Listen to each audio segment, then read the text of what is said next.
यही हमारा काम है।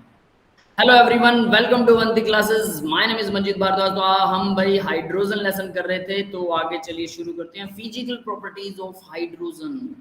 तो भाई हमने हाइड्रोजन की कुछ प्रेपरेशंस की थी, बिल्कुल आसान सा काम है। प्रेपरेशन की बजाय, प्रेपरेशन में तो जस्ट रिएक्शंस है, उसके अलावा मैंने आपको बोला था कि हाइड्रोजन के जो टाइप होते हैं, ऑर्थो हाइड्रोजन, पैरा हाइड्रोजन, उसके अलावा जो फ्री जो अकेला हाइड्रोजन होता है, ठीक है, सिंपल हाइड्रोजन, नेसेंट हाइड्रोजन और हाइड्रोजन का मॉलिक्यूल, उनकी रिएक्टिविटी भी आपको याद करनी, कौन कैसे बनाया जाता है, वो बहुत जरूरी रिएक्शन है।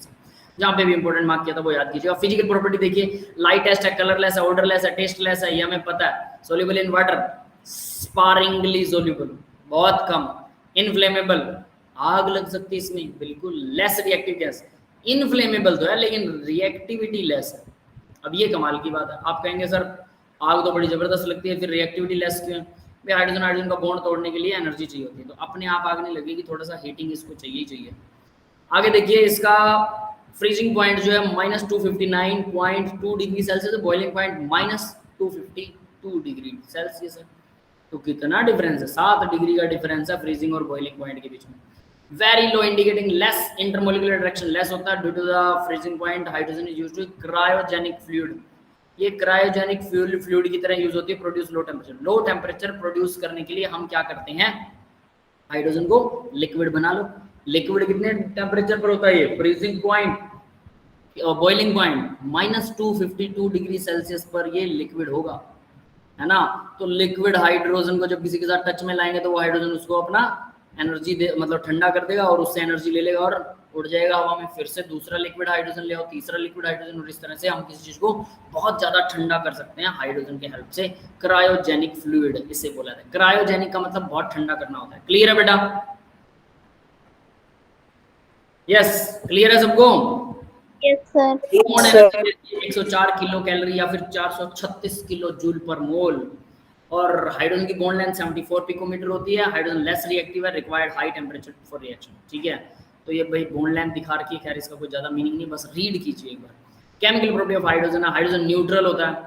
न्यूट्रल होता है नेचर में, ऑब्वियस है, इसमें कोई चार्ज थोड़ा होता है positive. Why it is do not react with acid and bases, that is why ये एसिड बेस से रिएक्शन नहीं करता, क्योंकि ये न्यूट्रल होता है।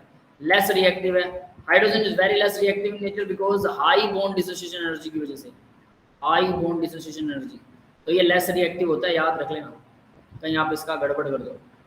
आगे देखिए, कंबस्टिबल नेचर, कंबस्टिबल, इसको आग लगाई जा सकती है, बिल्कुल ऑक्सीजन की प्रेजेंस में आग लग जाती है इसमें।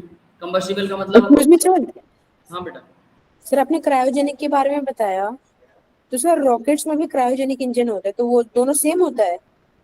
नहीं, वो अलग चीज है यार, इंजन एक अलग चीज है, क्रायोजेनिक नहीं होता, उसका कुछ और नाम होता है शायद, ऐसा सा नाम है लेकिन उसका नाम अलग होता है बेटा। क्रायोजेनिक नहीं, कुछ ऐसा ही नाम है, पता नहीं क्या, क्रिस्टल जेलिंग, पता नहीं क्या नाम होता है, आई डोंट नो, शायद ऐसा, मुझे उसका ज्यादा समझ नहीं। सर ठीक है सर। ठीक है, तो देखिए भाई, ये कंबस्टिबल होता है, आग लग जाती है इसके अंदर। Reaction with highly electropositive metal, बहुत ज्यादा इलेक्ट्रोपॉजिटिव मेटल जो होती है, जैसे सोडियम वगैरह, इसके साथ रिएक्शन करके हाइड्राइड बनाता है hydrogen, sodium hydride. Carbon monoxide के साथ, ये कार्बन मोनोऑक्साइड नहीं है, कैल्शियम है, Ca, ठीक है, कैल्शियम के साथ कैल्शियम हाइड्राइड बनाएगा। ठीक है, इस बुक में ऐसी गलतियां हैं थोड़ी बहुत, लेकिन ये अच्छी बुक है, दैट इज वाई मैं आपको इसमें से करवा रहा हूँ, ठीक है। और reaction with non metal, non metals के साथ रिएक्शन देखिए, हेलोजन के साथ रिएक्शन करेगा, HX, HCl, HBr, ये सब बनाता, fluorine, chlorine, bromine, iodine, X यहाँ पर इनमें से कुछ है। Order of reactivity of halogen, तो फ्लोरीन सबसे ज्यादा रिएक्टिव होता है, आयोडीन सबसे कम रिएक्टिव होता है। Reaction with sulphur, H2S, rotten egg smell होती है इस गैस की, पता है सबको? Yes sir. रोटन एग, सड़ा हुआ अंडा, smell, H2S gas, rotten egg smell होती है, बहुत जगह पर किप्स ऑपरेटर्स होता है जिससे से बनाया जाता है, बहुत जगह पर ये यूज होती है। विद नाइट्रोजन, हैपर प्रोसेस में नाइट्रोजन और हाइड्रोजन को मिलाकर कुछ टेम्परेचर और कुछ प्रेशर डालकर और आयरन और मोलिब्डेनम डालकर, टेम्परेचर और प्रेशर याद करने की जरूरत नहीं होती, जस्ट आप टेम्परेचर की जगह पर ट्रायंगल बना सकते हैं, प्रेशर की जगह पर जस्ट लिख दें प्रेशर, इतना पता नहीं, समझ गए? हमेशा याद करने की जरूरत नहीं होती इनको, कुछ एक रिएक्शंस हैं स्पेसिफिक होती हैं टेम्परेचर की, उनको उनका तो याद रखना ही पड़ेगा, ठीक है, क्योंकि अगर उनका टेम्परेचर कम ज़्यादा कर दे तो प्रोडक्ट बदल जाता है, यहाँ पर टेम्परेचर कम ज़्यादा करने पर या तो प्रोडक्ट बनेगा ही नहीं, लेकिन बदलेगा नहीं, या तो बनेगा या नहीं बनेगा, लेकिन बदलेगा नहीं। अब अमोनिया यहाँ बन रहा है, या तो बनेगा या नहीं बनेगा, लेकिन ऐसा नहीं हुआ अमोनिया की जगह कुछ और ही बन जाए। समझ में आ गई? Yes sir. तो इसलिए कुछ ही रिएक्शनें होती हैं जो टेम्परेचर स्पेसिफिक, उनमें रट्टा मारना पड़ता है, सब में नहीं। तो यहाँ पर अमोनिया बन रहा है, हाइपर प्रोसेस है बेटा ये। ठीक है, आगे बढ़ते हैं अब जरा। रिड्यूसिंग नेचर, ऑब्वियस हाइड्रोजन किसी के साथ जुड़ेगा तो रिड्यूस हो जाता है, तो बिल्कुल सिंपल से हमने और रिडॉक्स वाला पूरा लेसन कर लिया। कोई भी रिएक्शन उठा के दे दो, कोई दिक्कत नहीं है। Reaction with carbon monoxide, carbon monoxide के साथ रिएक्शन करते हैं तो मैथेनॉल बनता है भाई। इसमें कब बनता है methanol? Zinc oxide, chromium trioxide और कुछ टेम्परेचर, ये तीन चीजों के मिक्सचर से बनता है। Zinc oxide, chromium trioxide plus temperature. ठीक है, नेक्स्ट देखिए जरा, हाइड्रोजनेशन ऑफ अनसैचुरेटेड हाइड्रोजन्स, ये काम की चीज है हाइड्रोजनेशन। C2H2, तो ये क्या है पता है? ये C2H2 एक्चुअल में C डबल बॉन्ड और कार्बन है, यहाँ पर H2, कार्बन की वैलेंसी 4 पूरी करनी है, याद रखना। 2 हाइड्रोजन लग गए, 2 इधर लग गए, 2 बीच में बॉन्ड हो गए, 4 हो गए। इसको हाइड्रोजन दी जब हमने, इसको जब हमने हाइड्रोजन दी तो क्या हुआ? C डबल बॉन्ड टूट गया, यहाँ पर भी एक H लग गया, यहाँ पर भी एक, तो ये CH3 बन गए, तो C2H6 बन गया। यस, क्लियर है ये बात? Yes sir. है ना, सिंपल इट इज। नेक्स्ट देखिए जरा, इसी के अंदर C2H4, वो C2H2 था, नहीं ये ट्रिपल बॉन्ड था, इसका मतलब मैंने इसका एग्जांपल दे दिया, गलत दे दिया है ना। सुनिए, ये ट्रिपल बॉन्ड था बेटा, कार्बन कार्बन में ट्रिपल बॉन्ड, ठीक है, और H लगा हुआ, एक एक H, C2H2, that is this one. और ये कार्बन कार्बन में डबल बॉन्ड, तो डबल और ट्रिपल दोनों बॉन्ड को हाइड्रोजन तोड़ देता है, सीधी सी बात है। ठीक है, दोनों बॉन्ड्स को हाइड्रोजन तोड़ देता है। ठीक है, निकल पैलाडियम प्लेटिनम, ऊपर भी वही चाहिए। ठीक है, ध्यान रख लेना, इसमें भी यही चीज चाहिए, ऐसा मत सोचना कि इसमें नहीं है, ये दोनों में। ठीक है, इतने टेम्परेचर के ऊपर ये 4+ टेम्परेचर निकल पैलाडियम प्लेटिनम जो है वो एज ए कैटलिस्ट यूज होते हैं। When unsaturated hydrocarbon having carbon carbon double और triple bond react with hydrogen to produce in the presence of nickel palladium या प्लेटिनम। ये याद रखना, ये ऑर्गेनिक में हम रिएक्शन करेंगे, पहली रिएक्शन नहीं है ऑर्गेनिक की। प्रेपरेशन ऑफ एल्केन, एल्केन को कैसे बनाया जाता है? ऐसे बनाया जाता है एल्केन को। ठीक है, नेक्स्ट अब आगे देखिएगा जरा। व्हेन तो ये सैचुरेटेड हाइड्रोकार्बन में बदल देता है। सैचुरेटेड का मतलब क्या होता है? अनसैचुरेटेड का मतलब जिसमें डबल बॉन्ड या सिंगल बॉन्ड हो कार्बन कार्बन में। सैचुरेटेड का मतलब जिसमें सारे सिंगल बॉन्ड हो। क्लियर है? Yes sir.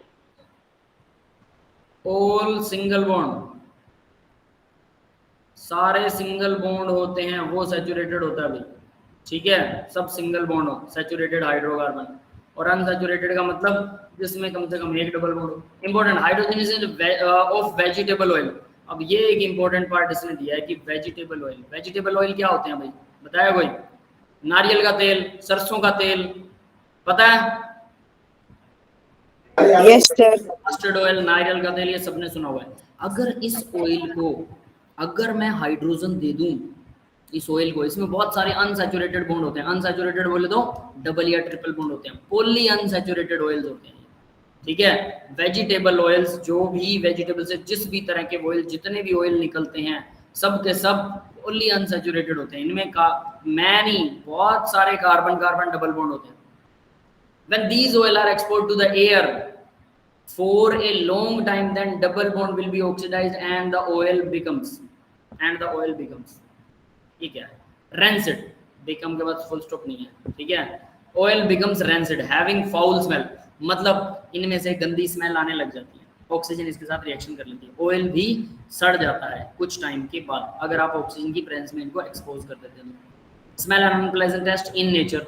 So to avoid this, vegetable oil are converted into edible fats। सबसे बकवास और घटिया चीज दे रखी है वनस्पति घी।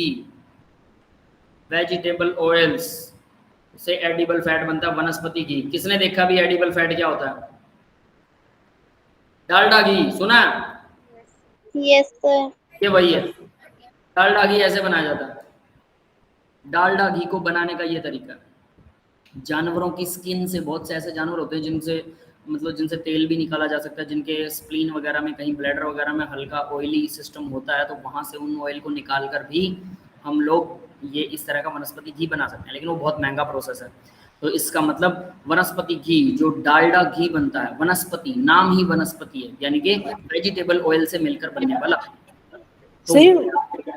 हाँ बेटा, सर जो ये जैसे वो होता है, जैसे फिश के लीवर का ऑयल होता है, ये सब जो ऑयल्स होते हैं ये कैसे एक्सट्रैक्ट किए जाते हैं?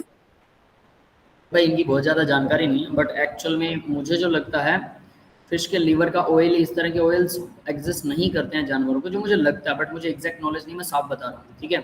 देखो वैसे बनाते कोई कैसे, कुछ का ऑयल होता है? सुनिए सुनिए, किसी पर्टिकुलर ऑयल के अंदर फिश के लीवर को रखा जाता है और उसको उस ऑयल में पकाया जाता है, उसके बाद उसको निचोड़ दिया जाता है, तो वो जो ऑयल पक जाता है फिश के या किसी भी एनिमल के किसी भी ऑर्गन के साथ, उसको हम उस पर्टिकुलर ऑयल का नाम दे देते हैं, समझ गए, ऐसा किया जाता है। ये भी एक वन ऑफ द प्रोसेस है, लेकिन एग्जैक्टली किसी एनिमल में ऑयल भी मिल सकता है, मैं ऐसा मना नहीं कर रहा हूँ कि उसमें ऑयल होता ही नहीं है, बहुत से एनिमल ऐसे हो सकते हैं जिनके किसी स्पेयर पार्ट से ऑयल निकाला जाता है, और वो काफ़ी कॉस्टली होते हैं। ये वाले वनस्पति की आपको पता है, नारियल का तेल बहुत आसानी से निकल जाएगा, नारियल में मिल जाएगा, मस्टर्ड ऑयल मस्टर्ड से निकल जाता है, उसके अलावा और भी बहुत सारे तेल होते हैं, है ना, अरंडी का तेल होता है, तो इस तरह से बहुत सारे तेल हैं, आप लोगों ने वेजिटेबल ऑयल सुने होंगे, इन सबको सीधा जो सबसे सस्ते वाला तेल होता है उसको डबल बॉन्ड हटा दो, उसका घी बना दो, और वो घी सबसे ज़्यादा कोलेस्ट्रोल होता है उसमें, और वो हमारे लिए सबसे ज़्यादा खतरनाक होता है, याद रख लेना। यस, क्लियर है बेटा सबको? यस सर, क्लियर है।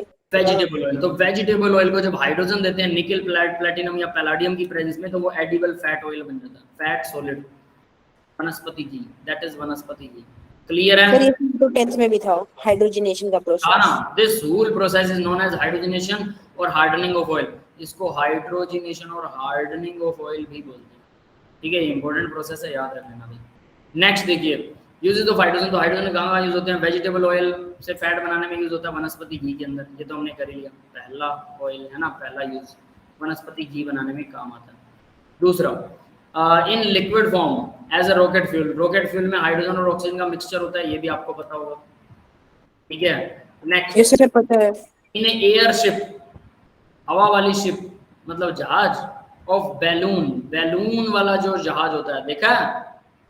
हाँ सर, मिस्टर बीस्ट की वीडियो में देखा था। Mixture of hydrogen and helium, तो इसमें हाइड्रोजन और हीलियम का मिक्सचर यूज होता है, 15% हाइड्रोजन होती है और 85% हीलियम होता है, ठीक है, इनका मिक्सचर यूज करते हैं।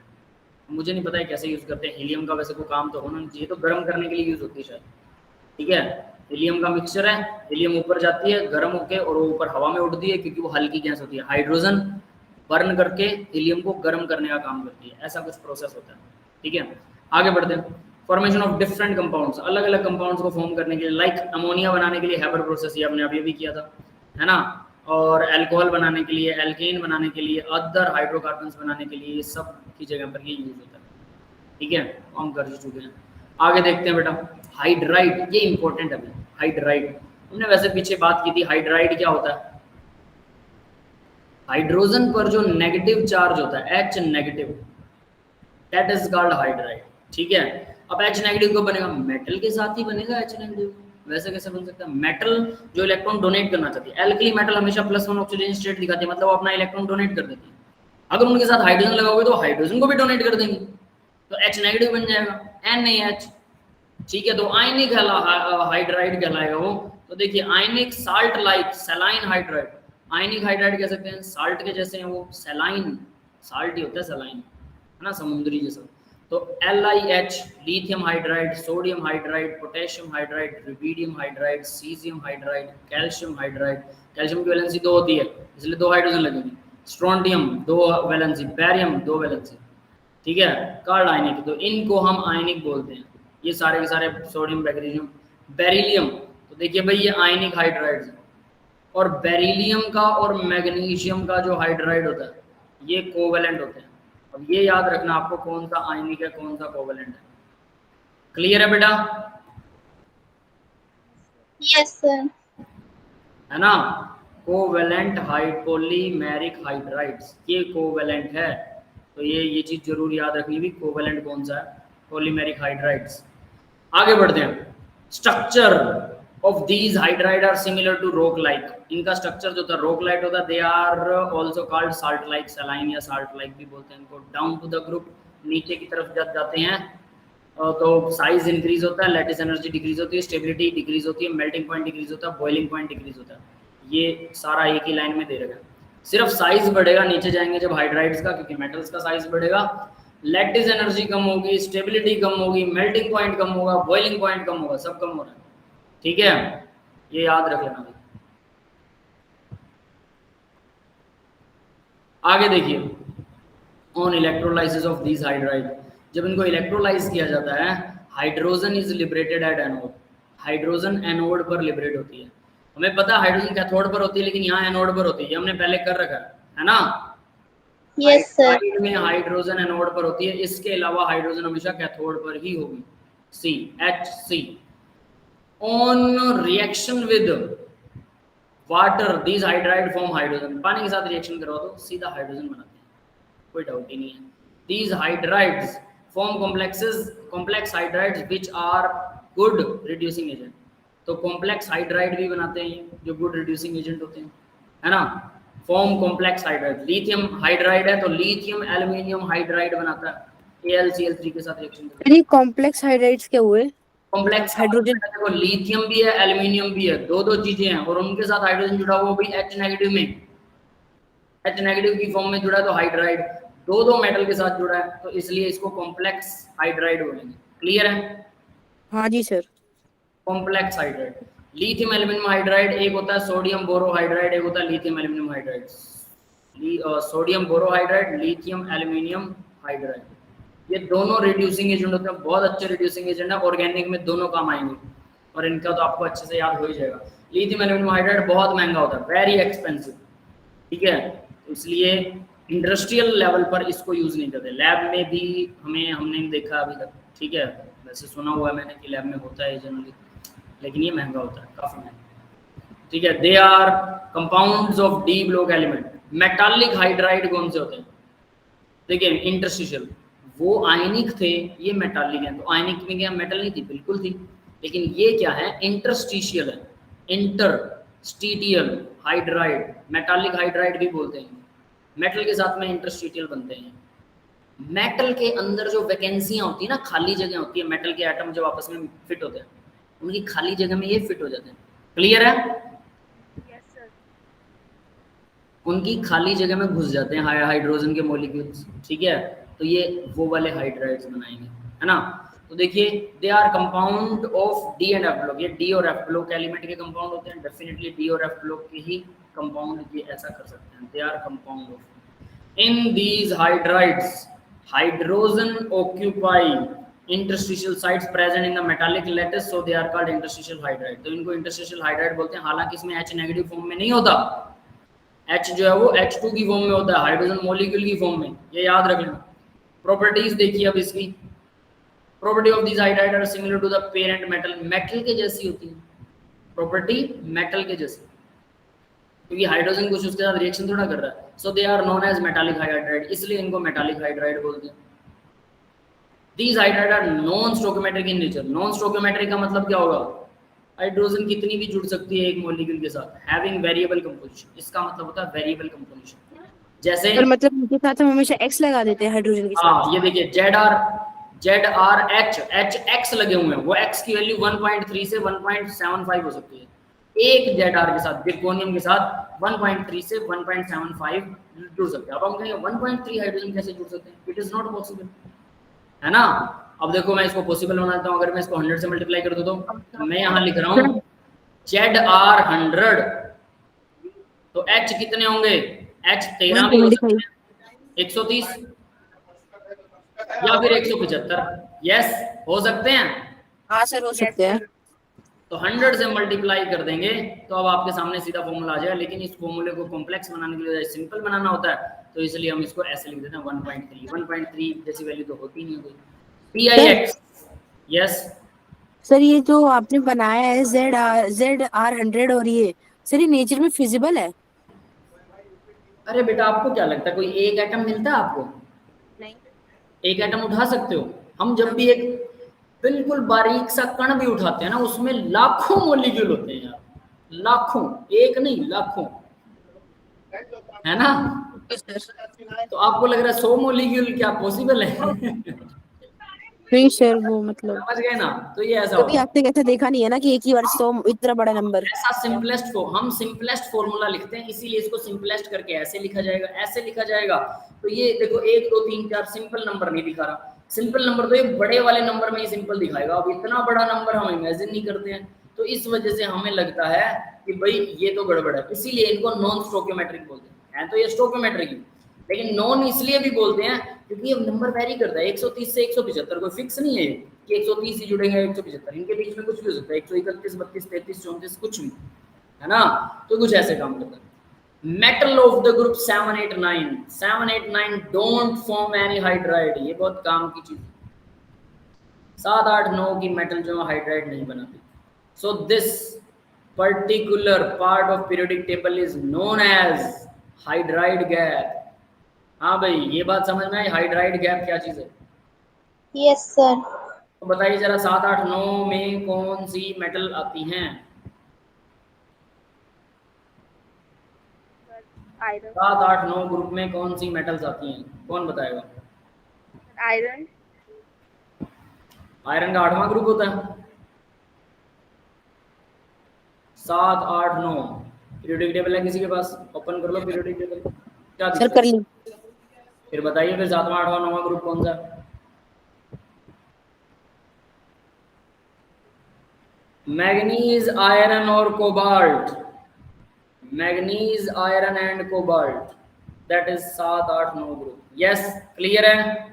Yes sir. ये सारी मेटल्स, ये तीनों रो पूरी की पूरी, इनके नीचे वाले भी, ठीक है, तो वो होती हैं hydride group, sorry hydride gap. ठीक है, तो याद रखना भाई, कोवेलेंट मॉलिक्यूलर हाइड्राइड्स, तो कोवेलेंट या मॉलिक्यूलर हाइड्राइड। अब पहले आयनिक थे फिर मेटालिक थे, अब कोवेलेंट या मॉलिक्यूलर हाइड्राइड भी है। यार the compound having the p block element, जिनमें p ब्लॉक हो, तो ये तो कोवेलेंट बॉन्ड बना रहा है। हाइड्राइड कैसे कह सकते हैं इसको? H को नेगेटिव कैसे कहें? यहाँ H पॉजिटिव होता है, NH3 यहाँ भी पॉजिटिव होता है, वाटर यहाँ भी पॉजिटिव होता है, HF यहाँ भी H पॉजिटिव है। तो हाइड्राइड क्यों कह रहे हैं? बस हाइड्रोजन जुड़ा हुआ है, ऐसे फालतू में नाम रख रखा है हाइड्राइड। ठीक है भाई, तो कोवेलेंट होते हैं, p ब्लॉक एलिमेंट होते हैं, सीधी सी बात है। समझ में आ गया? मतलब हाइड्राइड का मतलब सिर्फ पहले वाली लाइन में ही हाइड्राइड का मतलब था H नेगेटिव, बाकी सब लाइनों में हाइड्राइड का मतलब H नेगेटिव नहीं है। यहाँ कुछ ना कुछ गड़बड़। आगे देखिए, these hydride exist as a molecule, so they are known as molecular hydride, तो इनको मॉलिक्यूलर हाइड्राइड भी बोलते हैं। मॉलिक्यूलर हाइड्राइड कोवेलेंट बॉन्ड बनाते हैं, simple. These hydride are non conductor of electricity, ये इलेक्ट्रिसिटी को कंडक्ट नहीं करते, आयनिक तो होते नहीं, ये पता ही हमें। ठीक है, कोवेलेंट है तो इलेक्ट्रिसिटी कंडक्ट नहीं करेंगे, आयनिक बॉन्ड इलेक्ट्रिसिटी को कंडक्ट करता है। नोमेनक्लेचर देखिए, एलिमेंट प्लस सफिक्स एन, तो यहां देखिए PH3 phosphine, element plus suffix phosphine. Again, ammonia है वैसे इसका नाम, लेकिन इसका नाम एजा, एजा ग्रुप, नाइट्रोजन के लिए एजा वर्ड यूज होता है, पता है आपको? नाइट्रोजन को एजा भी बोलते हैं। और ऑक्सीजन के लिए ऑक्सी वर्ड यूज होता है, ऑक्सीडेन, पानी का एक नाम है ऑक्सीडेन, याद रहेगा पानी का नाम, आई एम ड्रिंकिंग ऑक्सीडेन, है ना? कोई कहेगा पता नहीं क्या जहर पी रहा है। Yes. ऐसा ही है। वाटर के और भी बहुत सारे नाम है, मेरे पास एक छोटी सी वो है PDF सी, मैंने बच्चों के साथ शेयर की थी, +2 वाले बच्चों के साथ, आप लोग उसको शायद देख तो सकते हैं, पर वो पता नहीं कौन से लेसन में शेयर नहीं की। पता नहीं मैंने कौन से लेसन में शेयर किया था उसको, शायद अलग से ही हो। ठीक है, तो वो आप चेक कर सकते हैं, नो वरी अबाउट दिस, वरना आपको भी शेयर कर दूंगा मैं। ठीक है, उसके अंदर बहुत सारी कॉमन चीज़ें हैं, कुछ वाटर के कॉमन नेम है, ऐसा कुछ। ऑक्सीडेन वाटर होता है, अभी यहाँ से अब आपको पता लग जाएगा। These hydride are again divided into 3 category, तो इनको फिर से 3 कैटेगरी में बांटा जाता है। कौन कौन से? इलेक्ट्रॉन डेफिशिएंस हाइड्राइड, जिनमें इलेक्ट्रॉन्स की कमी होती है। कोवेलेंट सॉलिड, जिनमें इलेक्ट्रॉन की कमी होती है। 13 ग्रुप है। BH3 हमने किया था, बोरोन के अंदर एक p ऑर्बिटल खाली होता है, एल्युमिनियम में भी, पूरी बोरोन फैमिली में। Yes, Yes, sir. तो वो इलेक्ट्रॉन गेन कर सकता है, तो इनको क्या बोलते हैं? 13 ग्रुप के जो हाइड्राइड होते हैं वो इलेक्ट्रॉन डेफिशिएंट होते हैं। इलेक्ट्रॉन डेफिशिएंट, इनमें इलेक्ट्रॉन्स की कमी होती है, does not have complete octet. एक मिनट रुकिए बेटा।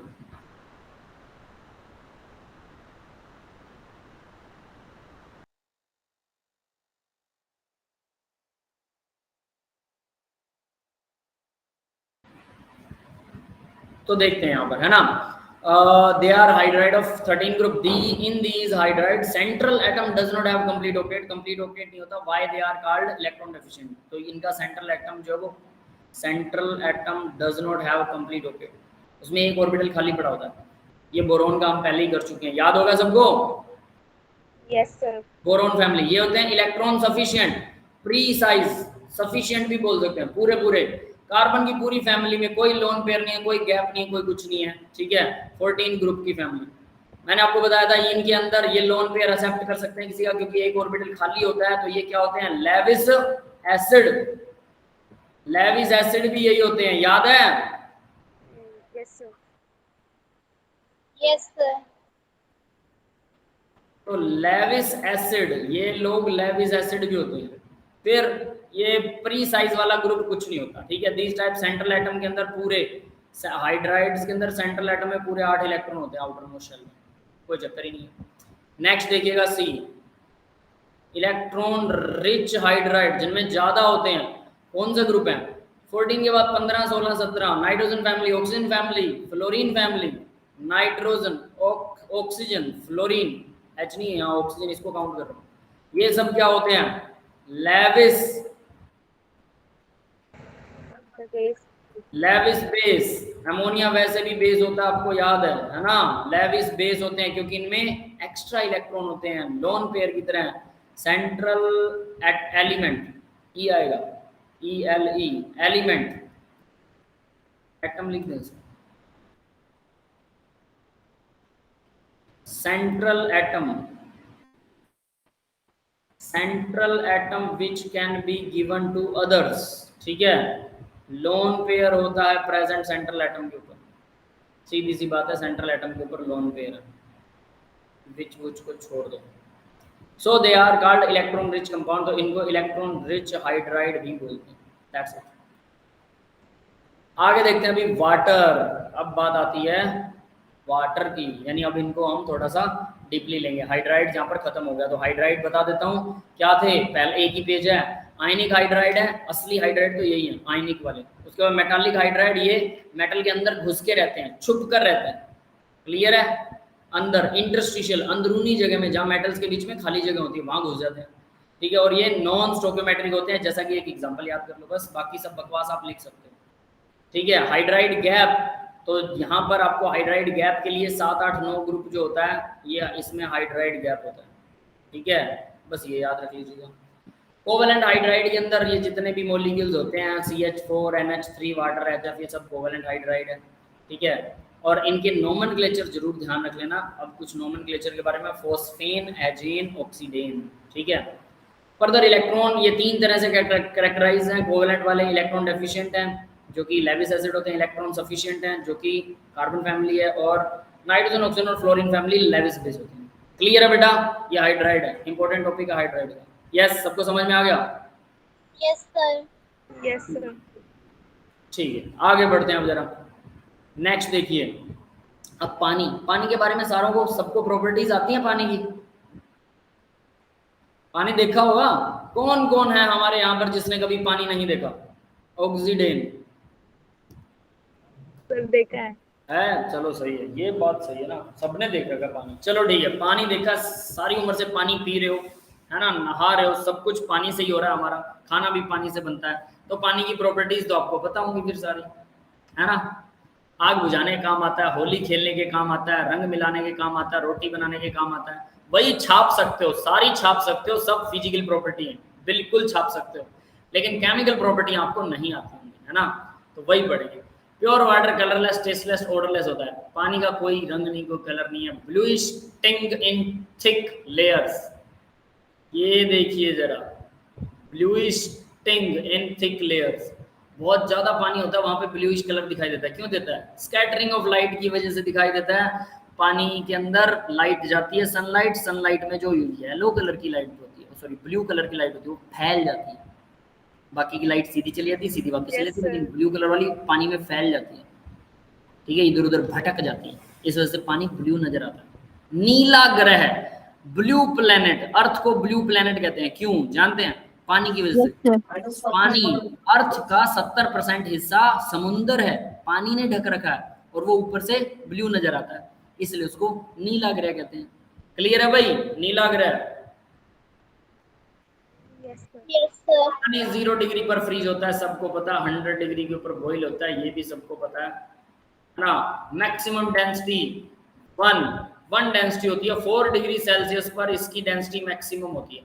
हमने पढ़ा था 4 डिग्री सेल्सियस पर इसके मॉलिक्यूल सबसे ज्यादा पास होते हैं, जैसे ही 4 से नीचे करते हैं उसके मॉलिक्यूल थोड़ा दूर चले जाते हैं और बर्फ के मॉलिक्यूल्स टेट्राहेड्रल शेप में जमते हैं, इस वजह से उनके बीच में गैप रह जाता है, इस वजह से बर्फ जो है पानी के ऊपर तैरती है। जनरली कोई भी सॉलिड अपने ही लिक्विड में, उसी सॉलिड का अगर लिक्विड बनाया जाए तो वो तैरता नहीं है, वो डूब जाता है, क्योंकि सॉलिड की डेंसिटी ज्यादा होती है।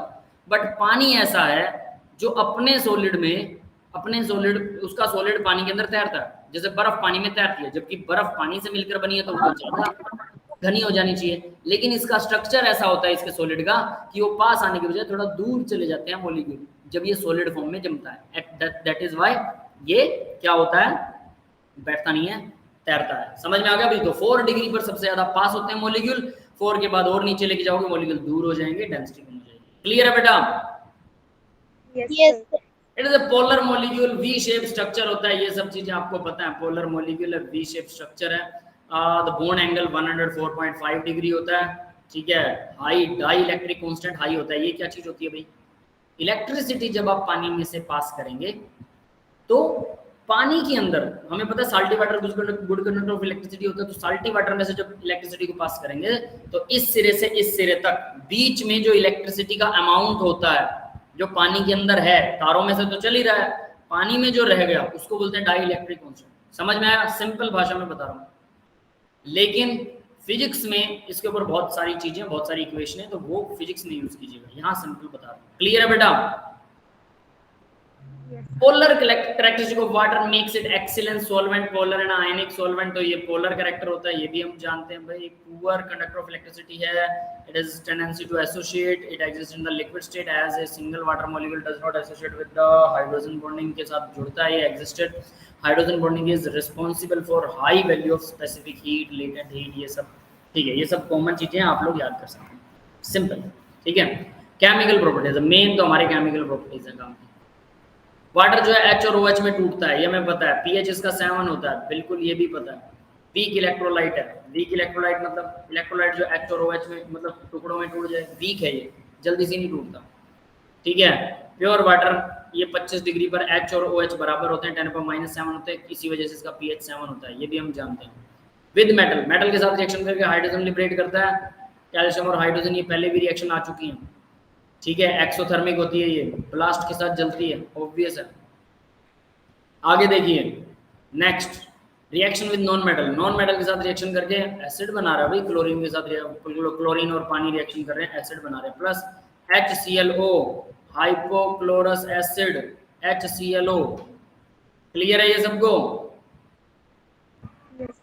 HClO भी बनाता है, HClO में H ऑक्सीजन और Cl ऐसे होता है HClO का स्ट्रक्चर। ऑक्सीजन की वैलेंसी 2 हो रही है, क्लोरीन की 1 पूरी हो रही है, हाइड्रोजन की भी 1 कंप्लीट हो रही है, 3 लोन पेयर्स के साथ। क्लियर है भाई? Yes sir. यही स्ट्रक्चर होता है क्या? लेट मी चेक दैट, मैं थोड़ा कंफ्यूज हूँ। सर पानी जब नॉन मेटल ऑक्साइड्स के साथ, सॉरी मेटल ऑक्साइड्स के साथ रिएक्ट करते हैं तो एसिड बनाता है ना? मेटल ऑक्साइड के साथ रिएक्ट करते हैं, जैसे पानी को अगर हम किसी भी मेटल ऑक्साइड के साथ रिएक्ट करें तो एसिड बनाता है। मेटल के ऑक्साइड के साथ, हाँ एसिडिक होते हैं। मेटल ऑक्साइड जो है बेसिक होते हैं, एसिडिक थोड़ा होता है। मेटल के ऑक्साइड बेसिक होते हैं, बेस बनाता है, उल्टा बोल नहीं सर, ठीक है, ठीक है। तो ये स्ट्रक्चर होता है, इसको याद रखिएगा। When steam is pass over the red hot cake Coke 1000 degree Celsius के ऊपर जब स्टीम पास होती है तो हमारे पास वाटर गैस बनती है। वाटर गैस कार्बन मोनोऑक्साइड और हाइड्रोजन को बोलते हैं। ये मैंने कल भी लिखवाया था कि वाटर गैस इंपॉर्टेंट है, फिर से आ गया है, 2 बार आ गया है। अब भी वाटर गैस अगर आपको नहीं पता लगी तो अच्छी बात नहीं है, 1000 डिग्री सेल्सियस पर। नेक्स्ट देखिए, action of non metal oxide की action. Carbon dioxide carbonic acid बनाता है, यही है वो जो आपकी हड्डियों को खत्म करता है। जो आप कोल्ड ड्रिंक में पीते हो, कार्बन डाइऑक्साइड होती है कोल्ड ड्रिंक में, वो हमारी हड्डियों में घुल जाती है। वहाँ कार्बन डाइऑक्साइड की एक्सेस की वजह से क्या होता है, वो हमारी ये कार्बोनिक एसिड जो हमारी हड्डियों को डिसोल्व कर लेता है। ब्लड में हड्डियां डिसोल्व होना शुरू हो जाती हैं। Yes, are you getting me? Yes, sir. है ना? आगे SO2 सल्फ्यूरस एसिड बनाता है, H2SO3 है ये सल्फ्यूरस, H2SO4 SO3 के साथ सल्फ्यूरिक एसिड, P2O5 जो है वाटर के साथ में H3PO4 बनाएगा, ऑर्थोफॉस्फोरिक एसिड। आगे देखिए सॉरी, नाइट्रोजन के साथ N2O5 के साथ नाइट्रिक एसिड बनाता है। ये सब एसिड के आपको नाम बताएं। पर क्लोरिक एसिड सबसे स्ट्रॉन्ग एसिड होता है, पर क्लोरिक एसिड HClO4, इसका स्ट्रक्चर बता देता हूँ, काम आएगा बहुत ज्यादा। H, इसके साथ में ऑक्सीजन, इसके साथ में क्लोरीन, डबल बॉन्ड हो, जो लोन पेयर है वो बॉन्ड में बदल गए, 3 लोन पेयर थे तो 6 बॉन्ड बन गए, हायर ऑर्बिटल में चले गए। हमने ये सब किसमें किया था? हाइब्रिडाइजेशन में, याद है? लोन पेयर आगे बॉन्ड पेयर में बदल सकता है अगर हायर ऑर्बिटल डी ऑर्बिटल में चले जाए तो ये डी ऑर्बिटल में चले जाते हैं और हर एक ऑक्सीजन के पास में 2 लोन पेयर हैं। लेकिन क्लोरीन के पास जो 3 लोन पेयर थे वो तीनों के तीनों लोन पेयर कहाँ चले गए? बॉन्ड पेयर में कन्वर्ट हो गए। तो क्लोरीन एक बॉन्ड बना सकता था, एक तो उसने बना लिया इस ऑक्सीजन के साथ, है ना? अब बाकी के 6 बॉन्ड कहाँ से? ये 3 लोन पेयर थे, 6 के 6 टोटल 7 बॉन्ड बनाए क्लोरीन में। क्लियर है बेटा? Yes, sir. Yes, sir. Next, action of metallic oxide. Basic oxide combined with water to form alkalis. Base बनाते हैं। तो सोडियम की ऑक्साइड ये था जो अभी पूछ रहा था अभिजय। अभिजय बेटा, are you there? Sir I am here sir. ठीक है भाई, मेटल के ऑक्साइड जो है वो बेसिक इन नेचर होते हैं, वाटर के साथ रिएक्शन करके बेस बनाते हैं, सीधी बात। सर मैंने शायद गलत पढ़ लिया है, उल्टा पढ़ लिया था। उल्टा पढ़ लिया होगा बेटा, 10th में भी था ये, नो वरी। ठीक है, आगे देखिए, एक्शन ऑफ, कई बार पढ़ा सीधा होता है लेकिन एक्चुअल में ना वो याद उल्टा रह जाता है, नो वरी, कई बार कंफ्यूजन होता है ना, हमें भी होती है भाई, ऐसी बात नहीं, हम भी इंसान हैं। एक्शन ऑफ हाइड्राइड, हाइड्राइड का एक्शन कार्बाइड, नाइट्राइड, फॉस्फाइड, इनके ऊपर। तो देखिए calcium hydride, calcium carbide C2, ये कैल्शियम कार्बाइड होता है, इससे कैल्शियम हाइड्रोक्साइड बनता है प्लस C2H2। C2H2 का स्ट्रक्चर बना रहा हूं फिर से, इसका एक कॉमन नेम होता है एसिटाइलिन गैस, IUPAC नेम भी होता है इसका, लेकिन कॉमन नेम भी है एसिटाइलिन गैस। गैस होती है, वेल्डिंग में यूज होती है, पता है? ये गैस वेल्डिंग में यूज होती है। कैल्शियम कार्बाइड, चूना देखा आप सभी ने, चूना पत्थर, Yes, sir. कैल्शियम कार्बाइड वैसा ही होता है, CaC2 चूने जैसा दिखाई देता है। इसको पानी में अगर मॉइस्चर में, हवा में भी छोड़ दोगे तब भी ये अपने आप रिएक्शन करके कैल्शियम हाइड्रोक्साइड और C2H2 बना देगा। C2H2 हवा में उड़ती रहती है। इससे एक जादू बताता हूँ, आप लोगों ने गैस वेल्डिंग देखी है? वो एक नोक सी होती है, पेन जैसी ऐसी, और उसमें से मतलब ऐसे ऐसे 2 मुई नोक, उसमें से आग निकल रही होती है करके, देखिए आग निकल रही होती है वेल्डिंग में, नहीं देखी? क्या बात है, बच्चे इधर उधर चलते नहीं, वेल्डिंग कभी देखी नहीं। देखिए ऐसी एक, इस तरह की एक नोक होती है उनके पास में, नोज होती है, और यहाँ पर इनके पास ये 2 पाइप्स होते हैं इसी नोज के साथ में लगे, और यहाँ उनके हैंडल्स होते हैं जो दोनों पाइपों से जुड़े होते हैं। एक में जाती है ऑक्सीजन, एक में जाती है ये वाली गैस। ये वाली गैस कैसे बनाते हैं? उनके पास एक डब्बा सा होता है, इस डब्बे के अंदर, यहाँ अंदर पानी होता है और एक और डब्बे के अंदर डब्बा होता है, तो यहाँ एक ढक्कन होता है, उस ढक्कन को खोल के कैल्शियम कार्बाइड डाल देते हैं, अंदर ऑलरेडी पानी होता है, पानी में से कैल्शियम कार्बाइड रिएक्शन करता है, सीधा गैस निकलती है, ये डब्बा ऊपर उठ जाता है और ये प्रेशर बना देता है। इस प्रेशर से यहाँ पाइप आती है और इस पाइप को इसके अंदर डाल देते हैं, इसके अंदर, है ना? तो ये पाइप यहाँ आ गई, तो ये एसिटाइलिन गैस होती है और ऑक्सीजन, ये दोनों फुल प्रेशर के साथ जब बाहर निकलती है, इनमें आप आग लगाएंगे तो ये 3000 डिग्री सेल्सियस का टेम्परेचर अटेन करती हैं। यस, क्लियर है भाई? Yes. लोहे का टेम्परेचर होता है, बॉइलिंग मेल्टिंग पॉइंट होता है 1550 डिग्री सेल्सियस, तो लोहा तो 1550 पे पिघल जाता है, तो ये 3000 पे मतलब लोहे को तो पिघला सकता है बड़े आराम से, लोहे को काट सकता है, लोहे को पिघला के 2 लोहों को आपस में जोड़ सकता है। ये सारे काम एसिटाइलिन गैस से किए जाते हैं। एक और बहुत घटिया काम एसिटाइलिन गैस से होता है, आप लोगों ने देखा होगा, fruit ripening gas, that is called also fruit ripening gas. Fruit ripening सुना? Yes, sir. फ्रूट्स को क्या करने के लिए? पकाने के लिए इस गैस का यूज किया जाता है। इसके छोटे छोटे पैकेट आते हैं, फ्रूट वाले रखते हैं, वो छोटा सा एक पैकेट आता है, इस पैकेट के अंदर कैल्शियम कार्बाइड रखा होता है और उसको वो क्या करता है? फ्रूट्स के अंदर रख देता है। इसमें से बाहर से जो फ्रूट का मॉइस्चर है ये एब्जॉर्ब करता है, फ्रूट में से पानी खींच लेगा और उसमें से एसिटाइलिन गैस निकलेगी। वो एसिटाइलिन गैस फ्रूट्स के अंदर से होकर जाती है, जिससे उसको पका देती है, पक जाता है फ्रूट। लेकिन ये हमारी हेल्थ के लिए बहुत खतरनाक होती है, क्योंकि ये फ्रूट्स के अंदर रह भी जाती है, हम उसको खाते हैं, हमारे अंदर भी जाती है। ठीक है, अब फ्रूट नेचुरली कैसे पकते हैं पता है? कार्बन कार्बन में डबल बॉन्ड, ये देखिए कार्बन कार्बन में डबल बॉन्ड CH2, तो बाकी के 2 हाइड्रोजन लगेंगे, 4 वैलेंसी पूरी करनी है। एसिटाइलिन की जगह पर इसका नाम होता है इथाइलिन। इथाइलिन गैस ये होती है natural fruit ripening, natural fruit ripening gas.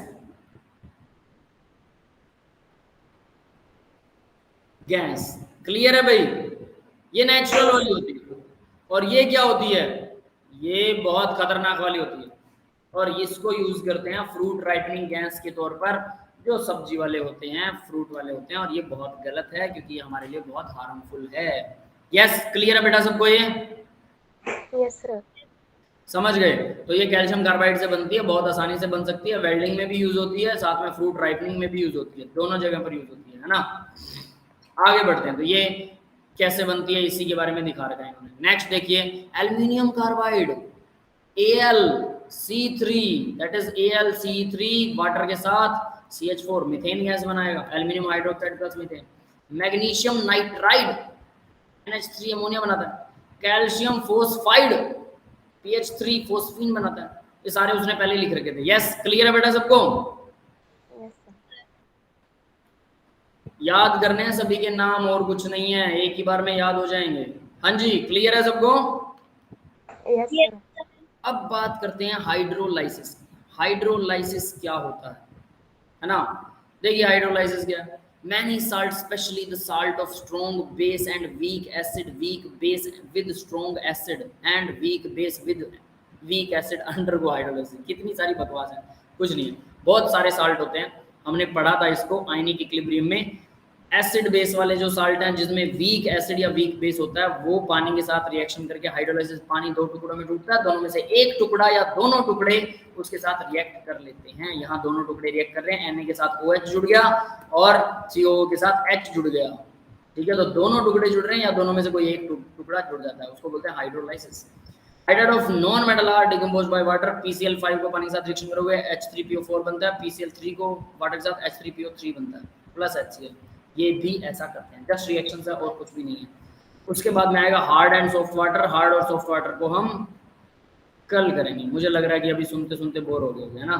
आसान है, कुछ आनी जानी है नहीं, बस समझना है। ठीक है, लेसन बहुत आसान है, बट सिर्फ समझना है। तो समझने के हिसाब से एक बार जरूर करके देखिएगा, एक बार रिएक्शंस को याद जरूर कीजिएगा। क्लियर है बेटा? उसके अलावा पिछले लेसन्स के अपने क्वेश्चंस लगाते रहिएगा। That's all for the today's lecture. अपना रिकॉर्डिंग बंद कर रहा हूँ, किसी को डाउट है तो डाउट बताइए।